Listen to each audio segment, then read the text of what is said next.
अनुराधा वैदिक एस्ट्रोलॉजी में आप सबका अभिनंदन। चलिए आज बात करते हैं लग्न पर और D9 के लग्न पर। D9 का लग्न हमें क्या बताता है?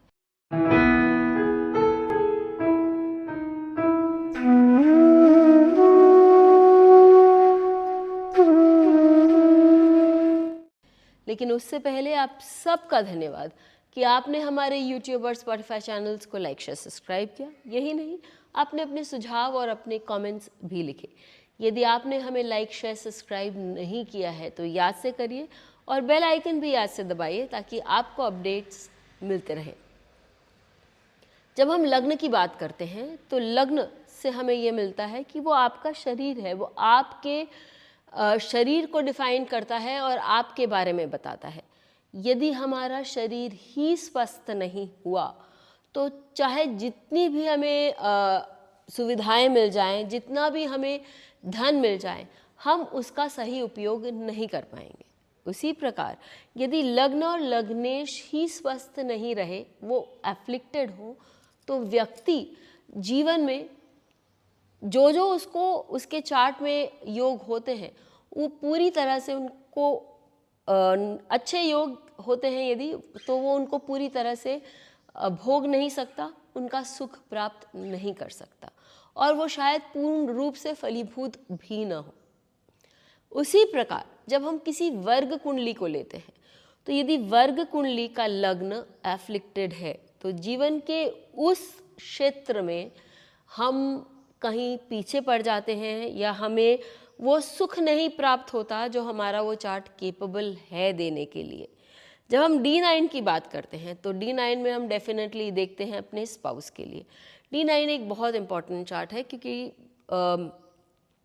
शास्त्रों में ये बताया गया है कि D9 जो है वो आपको आपके आध्यात्मिक शक्ति और आपके स्पाउस और बाकी बहुत सारी चीज़ों के लिए किस तरह से कोई भी ग्रह अपना फल देता है, उन सब चीज़ों के लिए बहुत स्ट्रांगली हम D9 को देख सकते हैं।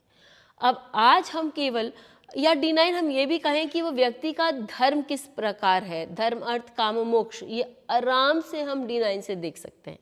लेकिन हमारा जो आज का टॉपिक है वो व्यक्ति के रूप, रंग आदि के लिए नहीं है या प्लैनेट्स की अवस्थाओं के लिए नहीं है जो D9 बता सकते हैं। हमारा आज का टॉपिक है कि व्यक्ति का वैवाहिक जीवन D9 का लग्न क्या बताता है। यदि D9 का लग्न सशक्त हो, उस पर बेनिफिक इन्फ्लुएंसेस हो, उस पर गुरु शुक्र आदि के इन्फ्लुएंसेस हो, चंद्रमा बुध, तो ऐसी स्थिति में वो व्यक्ति जो है वो अपने जीवन में आगे अपने जिसको हम कहेंगे कि मैरिड लाइफ में सुखी रहेगा, मैरिड लाइफ में आगे बढ़ सकता है। लेकिन यदि D9 के लग्न पर मैलेफिक इन्फ्लुएंसेस हो तो ऐसी स्थिति में व्यक्ति का विवाह हो भी जाए तो क्योंकि लग्न यदि पूरी तरह से हैप्पी नहीं है और लग्न एफ्लिक्टेड है तो वो अपने जीवन में सुख, मैरिज से वो सुख प्राप्त नहीं कर सकता। इसको मैं आपको 3 एग्जाम्पल्स के साथ बताती हूँ। सबसे पहले आप देखिए AR रहमान का चार्ट। AR रहमान के D9 में 2 ग्रह बैठे हुए हैं। कौन से? आप देखिए कि उनका मंगल और शनि दोनों D9 के लग्न पर बैठे हुए हैं। शनि दशम भाव को देख रहे हैं। इस पर मैंने वीडियो पहले बनाया है कि यदि शनि किसी भी डिविजनल चार्ट के दशम भाव से जुड़ते हैं तो वो व्यक्ति को उस डिविजनल चार्ट के लिए एक्स्ट्रा रिस्पॉन्सिबल बना देते हैं। लग्न पर बैठे हैं तो लग्नेश को दशम भाव में जो स्थित है चंद्रमा उसको दृष्ट करते हैं और दशम भाव के स्वामी के साथ भी बैठे। तो आप यहाँ देखिए कि उनको अपने मैरिड लाइफ का बहुत सारा काम करना था, रिस्पॉन्सिबिलिटी पूरी करनी थी, लेकिन वो वियोग भी था या वो he was away, he was detached. अपने मैरिज में उनको वो अटैचमेंट नहीं मिला, वो हमेशा अपने मैरिज से डिटैच्ड ही रहे। तो यहाँ मैलेफिक इन्फ्लुएंसेस होने के कारण वो अपनी मैरिज को पूरी तरह से एंजॉय नहीं कर पाए। दूसरा चार्ट जब हम लेते हैं वो हम लेते हैं एलिजाबेथ टेलर का।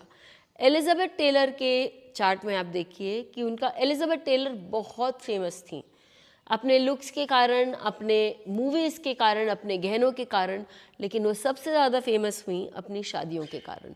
उन्होंने 8 मैरिजेस करी थी और उनके बीच में उनके बहुत सारे अफेयर्स भी रहे।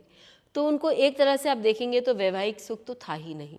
अब आप उनका D9 की यदि कुंडली देखें तो वहाँ पर मंगल बैठा हुआ है, सेपरेटिव प्लैनेट। मंगल यदि लग्न में बैठे तो वो आपको मैरिज एज इट इज़ नहीं देता। दशम दृष्टि से शनि उनके D9 के लग्न को दृष्ट करते हैं और राहु अपनी पंचम दृष्टि से उनके D9 को के लग्न को एस्पेक्ट करते हैं। यहाँ हम देखते हैं कि लग्न जो है वो पूरी तरह से मैलेफिक्स से दृष्ट है, जिसके कारण उन्हें जीवन में वैवाहिक सुख नहीं प्राप्त हुआ।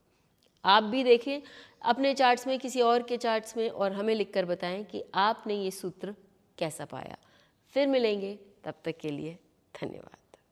बेल आइकन को दबाएं ताकि आपको वीडियोस की अपडेट मिलती रहे। हमारे वीडियोस को लाइक करें, शेयर करें, उन पर कमेंट करें और हमारे चैनल को सब्सक्राइब करना न भूलें।